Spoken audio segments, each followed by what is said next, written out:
नमस्कार दोस्तों, आशा करता हूँ आपकी तैयारी बहुत ही अच्छी चल रही होगी और अपनी तैयारी को बेहतर से बेहतर बनाने के लिए हमारे जीके गुरु ट्रिक्स चैनल के साथ जुड़े रहें।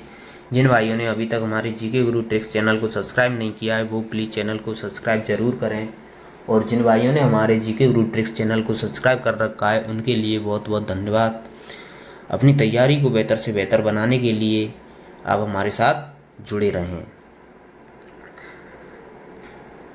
आज की क्लास में political science previous year question paper हैं। आज की क्लास का टॉपिक है पाश्चात्य राजनीतिक विचारक वेस्टर्न पॉलिटिकल थॉट्स, जिसमें बेंथम, मिल और मार्क्स कि जो भी प्रीवियस ईयर परीक्षा में क्वेश्चन आए हैं उनको सॉल्व किया जा रहा है, जो आपके लिए अति रामबाण साबित होंगे। आज की क्लास को शुरू करते हैं। आज की क्लास का पहला प्रश्न आपकी स्क्रीन पर है, आपके सामने है। लोकतंत्र में बहुमत की तानाशाही की अवधारणा किसने अग्रसारित की? ग्रीन ने, जे.एस. मिल ने, थॉमस पेन ने, डी टॉकविले ने? आपका सही जवाब होगा ऑप्शन बी, जे.एस. मिल ने। जे.एस. मिल ने लोकतंत्र में बहुमत की तानाशाही की अवधारणा दी थी। जे.एस. मिल बहुमत की निरंकुशता को प्रजातंत्र के लिए सर्वाधिक खतरनाक मानते हैं। बहुसंख्यक निर्वाचन में विजयी होकर मध्यांश हो जाते हैं। वे एक निरंकुश की तरह अपनी शक्तियों का प्रयोग करने लगते हैं। अतः जे.एस. मिल मानते हैं कि लोकतंत्र में बहुमत की तानाशाही पाई जाती है। आपका अगला सवाल, जॉन स्टुअर्ट मिल ने स्वतंत्रता के संदर्भ में सभी मानवीय कार्यों का विभाजन किस प्रकार किया? स्वसंबंधित एवं परसंबंधित, प्रभावात्मक एवं निष्प्रभावात्मक, धार्मिक एवं नास्तिक, उपरोक्त में से कोई नहीं? आपका सही जवाब होगा ऑप्शन ए, स्वसंबंधित एवं परसंबंधित। जॉन स्टुअर्ट मिल ने, जे.एस. मिल ने स्वतंत्रता के संदर्भ में मानवीय कार्यों का विभाजन दो रूपों में किया है, स्वसंबंधित एवं परसंबंधित, दो रूपों में किया है। जे.एस. मिल ने व्यक्ति के कार्यों को दो भागों में विभाजित किया है, आत्मपरक कार्य या स्वसंबंधित कार्य, जिसका सरोकार स्वयं कार्य करने से होता है, दूसरा उसका प्रभाव नहीं पड़ता है, जिस पर दूसरों का प्रभाव नहीं पड़ता है। आत्मपरक या स्वसंबंधित कार्य होते हैं वो सरोकार स्वयं कार्य करने वाले होते हैं, जिन पर दूसरों का प्रभाव नहीं पड़ता है। दूसरा होता है अन्य प्रकार या पर संबंधित कार्य, जिनका समाज का सीधा प्रभाव पड़ता है। मिल कहते हैं कि व्यक्ति के आत्मपरक कार्यों में राज्य की ओर से कोई हस्तक्षेप नहीं होना चाहिए, जबकि अन्य कार्यों में केवल उन्हीं कार्यों पर रोक लगाई जानी चाहिए जो दूसरों को हानि पहुंचाते हैं। अतः जॉन स्टुअर्ट मिल ने स्वतंत्रता के संबंध में मानवीय कार्यों को दो रूपों में बांटा था, आत्मपरक और अन्य परक। आपका अगला सवाल, स्वतंत्रता की अवधारणा की विवेचना में निम्न में से कौन एक मनुष्य के कर्मों को दो संवर्गों में विभाजित करता है? स्वसंबंधी कर्म, पर संबंधी कर्म। J S. Mill, T H. Green, Harold Laski, Robert Nozick? दोस्तों अभी इससे पहले क्वेश्चन में बताया है, तो इसका सही जवाब हो जाएगा option A, JS. Mill. James मिल है वो स्वतंत्रता संबंधी मनुष्य के सभी कर्मों को दो भागों में विभाजित करते हैं, स्वसंबंधी कार्य, पर संबंधी कार्य। स्वसंबंधी कार्य को आत्मपरक कार्य कहते हैं और पर संबंधी कार्य को अन्य परक कार्य कहते हैं, जो जे.एस. मिल ने दिए थे। आपका अगला सवाल, खोखली स्वतंत्रता अमूर्त व्यक्ति का पैगंबर माना जाता है? जेम्स मिल, थॉमस हिल ग्रीन, जॉन लॉक, उपरोक्त में से कोई नहीं? आपका सही जवाब होगा ऑप्शन डी उपरोक्त में से कोई नहीं। खोखली स्वतंत्र तथा अमूर्त व्यक्ति का पैगंबर जे.एस. मिल को माना जाता है। जे.एस. मिल को माना जाता है। जे.एस. मिल है वो जेम्स मिल के पुत्र हैं। जेम्स मिल के पुत्र हैं जिन्होंने स्व संबंधी कार्य और पर संबंधी कार्यों को दो भागों में बांटा था। जे.एस. मिल हमें खोखली स्वतंत्रता और काल्पनिक व्यक्ति का पैगंबर लगता है। अतः आपका सही जवाब हो जाएगा ऑप्शन डी, इनमें से कोई नहीं। आपका सही जवाब होगा इसमें जे.एस. मिल। जे.एस. मिल को खोखली स्वतंत्र एवं अमूर्त व्यक्ति का पैगंबर कहा जाता है। आपका अगला सवाल,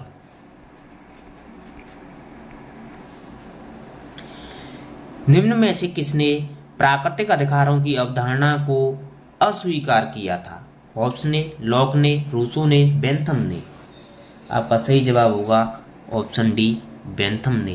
बेंथम ने प्राकृतिक अधिकारों की अवधारणा को अस्वीकार किया था। जो प्राकृतिक अधिकार थे उनको स्वीकार नहीं किया था। बेंथम अधिकारों के कानूनी सिद्धांत का समर्थन करता था। उसने प्राकृतिक अधिकारों को अलंकारिक बकवास की संज्ञा दी थी। जो प्राकृतिक अधिकार थे बेंथम ने उनको अलंकारिक बकवास की संज्ञा दी थी। अधिकार विधि द्वारा रचित हैं जिसे ऑस्टिन द्वारा और अधिक स्पष्ट रूप से व्याख्यायित किया गया है। ये भी कहा था बेंथम ने। आपका अगला सवाल,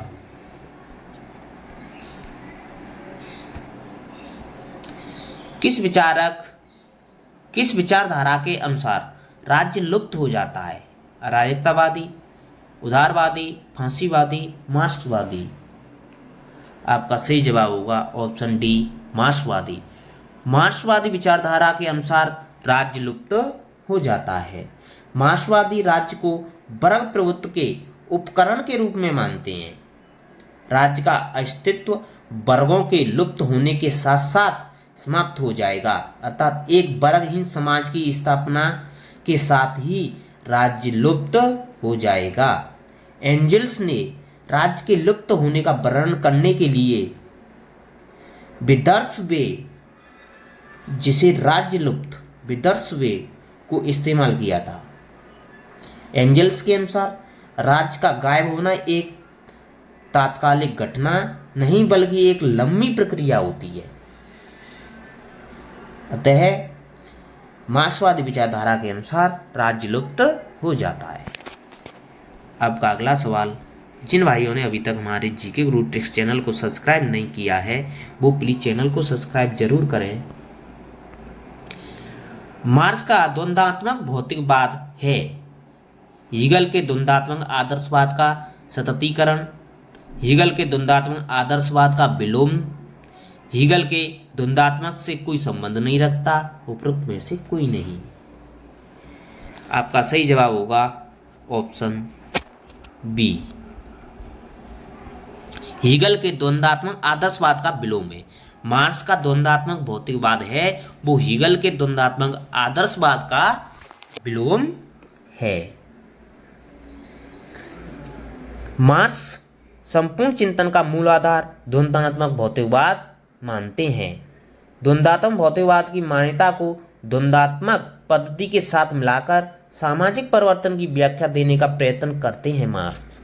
मार्क्स का यह सिद्धांत हीगल के द्वंद्वात्मक आदर्शवाद का विलोम था। जहां हीगल सृष्टि का मूल तत्व चेतना या विश्वास को मानता है, वहीं मार्क्स सृष्टि का मूल तत्व जड़ को मानता है। अतः हीगल के द्वंद्वात्मक आदर्शवाद का विलोम है। आपका अगला सवाल,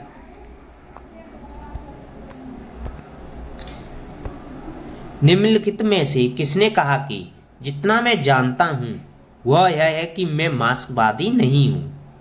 Karl Marx, Engels, Gramsci, Rosa Luxemburg. आपका सही जवाब होगा option A, Karl Marx. Karl Marx ने कहा था जितना मैं जानता हूं वह यह है कि मैं मार्क्सवादी नहीं हूं। यह कार्ल मार्क्स ने कहा था। आपका अगला सवाल, मार्क्स के अनुसार सर्वहारा की तानाशाही स्वतंत्र और निष्पक्ष निर्वाचन आयोजित कर स्वयं अपने शासक चुनेगी, प्रतिक्रियावादियों और पूंजीपतियों को खत्म कर देगी, श्रमिकों के क्रोध से पूंजीपतियों को बचाएगी, साम्राज्यवादियों को खुला छोड़ देगी। आपका सही जवाब होगा ऑप्शन बी, प्रतिक्रियावादियों और पूंजीपतियों को खत्म कर देगी। मार्क्स के अनुसार सर्वहारा की तानाशाही यही है कि वह प्रतिक्रियावादियों और पूंजीपतियों को खत्म कर देगी।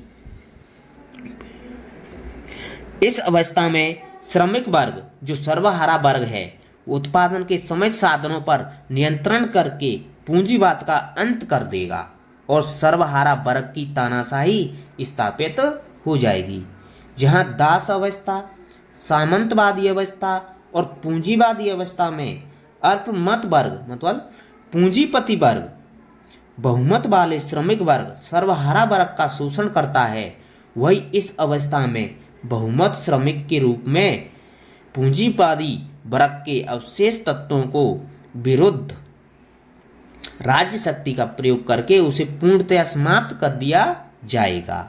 अतः मार्क्स सर्वहारा की तानाशाही प्रतिक्रियावादियों एवं पूंजीपतियों को खत्म कर देगी, इस बात को मानते हैं। आपका अगला सवाल, निम्न में से किस पुस्तक को मार्क्स और एंजेल्स ने मिलकर लिखा? Das Kapital, politics, German ideology, the poverty of philosophy. आपका सही जवाब होगा option C, German ideology. German ideology को कार्ल मार्क्स और एंजेल्स ने मिलकर लिखा था। दोनों ने मिलकर के कार्ल मार्क्स और एंजेल्स ने जर्मन आइडियोलॉजी पुस्तक को लिखा था। मार्क्स और एंजेल्स की दोनों ने पुस्तक मिलकर लिखी थी, उनमें द होली फैमिली 1845 में लिखी गई थी, वो भी मार्क्स और एंजेल्स ने लिखी थी। द जर्मन आइडियोलॉजी है वो 1845 में लिखी थी, 1845 में लिखी थी, मार्क्स और एंजेल्स ने लिखी थी। मार्क्स और एंजेल्स की एक और पुस्तक है कम्युनिस्ट मैनिफेस्टो, कम्युनिस्ट मैनिफेस्टो 1848 में लिखी थी। अतः मार्क्स और एंजेल्स ने मिलकर तीन कृतियां लिखी थी, जिनमें एक है द होली फैमिली, दूसरी है द जर्मन आइडियोलॉजी, तीसरी है कम्युनिस्ट मैनिफेस्टो। आपका अगला सवाल, दर्शन शास्त्र की दरिद्रता के लेखक कौन है? Lenin, Stalin, Marx, Hegel. आपका सही जवाब होगा ऑप्शन सी, मार्क्स। मार्क्स हैं वो दर्शन शास्त्र की दरिद्रता के लेखक हैं। तो आपका सही जवाब होगा ऑप्शन सी, मार्क्स। दर्शन शास्त्र की दरिद्रता पॉवर्टी ऑफ फिलोसफी के लेखक कार्ल मार्क्स हैं, जिसे 1847 में लिखा था। 1847 में दर्शन शास्त्र की दरिद्रता, जिसे इंग्लिश में पॉवर्टी ऑफ फिलोसफी कहते हैं, जिसको 1847 में कार्ल मार्क्स ने लिखा था। कार्ल मार्क्स ने कामगार वर्ग की उत्पत्ति का विवरण करते हुए इस पुस्तक में कार्ल मार्क्स ने कामगार वर्ग की उत्पत्ति का विवरण देते हुए वर्ग की सकारात्मक परिभाषा देने का प्रयत्न इस तरह किया था कि आर्थिक परिस्थितियां पहले लोगों के झुंड को कामगार बना देती हैं और पूंजीपतियों के साथ संघर्ष की स्थिति पैदा होने पर इस झुंड में एकता का संचार होता है और वह अपनी दृष्टि से वर्ग का रूप धारण कर लेता है। यह जिन हितों की रक्षा करता है वे वर्ग हित बन जाते हैं। अतः दर्शन शास्त्र की दरिद्रता कार्ल मार्क्स ने लिखी थी 1847 में। आपका अगला सवाल, जिन भाइयों ने अभी तक हमारे चैनल को लाइक नहीं किया है वो लाइक का बटन जरूर दबाएं। कार्ल पॉपर ने किसकी ऐतिहासिकता की आलोचना की? मैकियावेली और मार्क्स, प्लेटो और अरिस्टो, प्लेटो और हीगल, प्लेटो और मैकियावेली। आपका सही जवाब होगा ऑप्शन सी, प्लेटो और हीगल की। कार्ल पॉपर ने प्लेटो और हीगल की आलोचना की थी। आपका अगला सवाल, निम्नलिखित में से कौन सी रचना एक संविधावादी विचारक की नहीं है? Social contract, Leviathan, on liberty, two treatises on government. आपका सही जवाब होगा option C, on liberty. On liberty है वो संविधावादी विचारक की कृति नहीं है। ऑन लिबर्टी है वो संविधावादी विचारक की कृति नहीं है। On liberty J.S. मिल की पुस्तक है जो उपयोगितावादी विचारक की कृति है। ऑन लिबर्टी है वो उपयोगितावादी विचारक की कृति है जो J.S. मिल ने 1859 में लिखी थी। संविधावादी विचारकों में हॉब्स, लॉक और रूसो विशेष रूप से उल्लेखनीय है। जिस सोशल कॉन्ट्रैक्ट रूसो की महत्वपूर्ण रचना है, लेवियाथन हॉब्स की रचना है, two treatises on government Locke की पुस्तक है। ये सभी संविधावादी हैं, लेकिन ऑन लिबर्टी है वो संविधावादी नहीं है। आपका अगला सवाल, मार्क्स के पूर्व किस राजनीतिक चिंतन की रचनाओं में लिंग के प्रति पूर्वाग्रह मिलता है? Hegel, J.S. Mill, Mary Wollstonecraft, Plato. आपका सही जवाब होगा option A, Hegel. Hegel Marx के पूर्व राजनीतिक चिंतन की रचनाओं में लिंग के प्रति पूर्वाग्रह मिलता है। आपका अगला सवाल, कार्ल मार्क्स के अनुसार नारी मुक्ति का निर्धारण निम्नलिखित में से किसके द्वारा किया जा सकता है? वर्ग विशिष्टता, श्रम का विभाजन, सामान्य मुक्ति, उत्पादन के साधन। आपका सही जवाब होगा ऑप्शन सी, सामान्य मुक्ति। कार्ल मार्क्स के अनुसार नारी मुक्ति का निर्धारण सामान्य मुक्ति के द्वारा किया जा सकता है। कार्ल मार्क्स महिलाओं के अधिकारों को महत्वपूर्ण मानते थे। उनका कहना था कि कोई भी व्यक्ति जो इतिहास की थोड़ी भी जानकारी रखता है वह यह जानता है कि महान सामाजिक बदलाव बिना महिलाओं का उत्थान किए संभव नहीं है, अतः असंभव है। अतः महिलाओं का उत्थान किया जाना चाहिए। आपका अगला सवाल, मार्क्सवादी दर्शन में नारी मुक्ति के संबंध में सामान्य समझ क्या है? वर्ग विभाजन के कारण महिलाओं को निरंतर दर्जा मिला। मार्क्स ने महिलाओं की स्थिति का विश्लेषण समाजवाद से बाहर नहीं किया। मार्क्स ने महिलाओं की स्थिति बहुत सही समझी थी। पुरुष तथा महिलाओं के समान दर्जा मिला था। आपका सही जवाब होगा ऑप्शन बी। मार्क्स ने महिलाओं की स्थिति का विश्लेषण समाजवाद से बाहर नहीं किया था। आपका अगला सवाल, कौन नौकरशाही को राज्य की चेतना मानते थे? Lenin, Marx, Miliband, Poulantzas. आपका सही जवाब होगा ऑप्शन बी, मार्क्स। मार्क्स हैं वो नौकरशाही को राज्य की चेतना मानते थे। आपका अगला सवाल, निम्नलिखित में से कौन सा सिद्धांत मार्क्स से संबंधित नहीं है? सर्वहारा वर्ग की तानाशाही, परिवार, निजी संपत्ति और राज्य का उद्भव, अलगाव का सिद्धांत, अतिरिक्त मूल्य का सिद्धांत। आपका सही जवाब होगा ऑप्शन बी, परिवार, निजी संपत्ति और राज्य का उद्भव। यह कार्ल मार्क्स से संबंधित नहीं है, बल्कि कार्ल मार्क्स ने सर्वहारा वर्ग का सिद्धांत दिया था, अलगाव का सिद्धांत दिया था, अतिरिक्त मूल्य का सिद्धांत दिया था। वो कार्ल मार्क्स से संबंधित हैं, लेकिन परिवार, निजी संपत्ति और राज्य का उद्भव कार्ल मार्क्स से संबंधित नहीं है। आपका अगला सवाल, परायपन की संकल्पना कार्ल मार्क्स ने अपनी किस पुस्तक में दी थी? Dance capital, the communist manifesto, the German ideology, the economic and philosophic manuscript of 1844।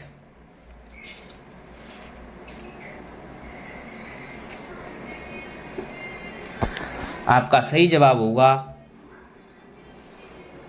Option D, the economic and philosophic manuscript of 1844 में मार्क्स ने परायपन की संकल्पना दी थी। अलगाव का सिद्धांत या परायपन का सिद्धांत मार्क्स ने अपनी पुस्तक the economic and philosophic manuscript of 1844 में किया था। मार्क्स ने पूंजीवादी व्यवस्था में व्यक्ति क्रम से 4 प्रकार के अलगाव का शिकार होता है। व्यक्ति को 4 प्रकार के अलगाव के शिकार के रूप में बताया है मार्क्स ने, जिसमें पहला है उत्पादित वस्तुओं से अलगाव, दूसरा प्रकृति से अलगाव, तीसरा समाज से अलगाव, चौथा स्वयं से अलगाव। अतः 4 प्रकार के अलगाव बताए हैं। उत्पादित वस्तुओं से अलगाव, प्रकृति से अलगाव, समाज से अलगाव, स्वयं से अलगाव। आपका अगला सवाल, निम्नलिखित में से कौन सा युग्म सुमेलित नहीं है? Marx the poverty of philosophy, B.I. Lenin state and revolution, Joseph Stalin wage labour and capital, Friedrich Engels origin of family, private poverty and state. आपका सही जवाब होगा option C, Joseph Stalin wage labour and capital. यह सुमेलित नहीं है। Karl Marx ने the poverty of philosophy लिखी थी। B.I. लेनिन ने स्टेट एंड रिवॉल्यूशन लिखी थी। कार्ल मार्क्स की है। वेज लेबर एंड कैपिटल है वो कार्ल मार्क्स की रचना है, तो स्टालिन की रचना नहीं है। तो आपका सही जवाब हो जाएगा ऑप्शन सी, यह सुमेलित नहीं है। आपका अगला सवाल, अब तक के समाजों का इतिहास वर्ग संघर्ष का इतिहास है। यह पंक्तियां किस पुस्तक से हैं? Das Kapital, communist manifesto, state and revolution, poverty of philosophy. आपका सही जवाब होगा option B, communist manifesto. Communist manifesto में मार्क्स ने अब तक के समाज का इतिहास वर्ग संघर्ष का इतिहास है इन पंक्तियों को कहा था। कार्ल मार्क्स की विचारधारा में वर्ग संघर्ष की धारणा को विशेष महत्व दिया गया है। कार्ल मार्क्स के द्वारा वर्ग संघर्ष की यह धारणा ऑगस्टीन थोरो से ली गई थी, किंतु इसकी पूर्ण विवेचना मार्क्स द्वारा दी गई थी। आपका अगला सवाल, मार्क्सवादियों के अनुसार राज्य एक वर्गीय संरचना है। राज्य केवल श्रमिकों का प्रतिनिधित्व करता है। राज्य में संपूर्ण समुदाय का प्रतिनिधित्व होता है। इनमें से कोई नहीं। आपका सही जवाब होगा ऑप्शन ए, राज्य एक वर्गीय संरचना है। मार्क्सवादी राज्य को एक वर्गीय संरचना मानते हैं। आपका अगला सवाल,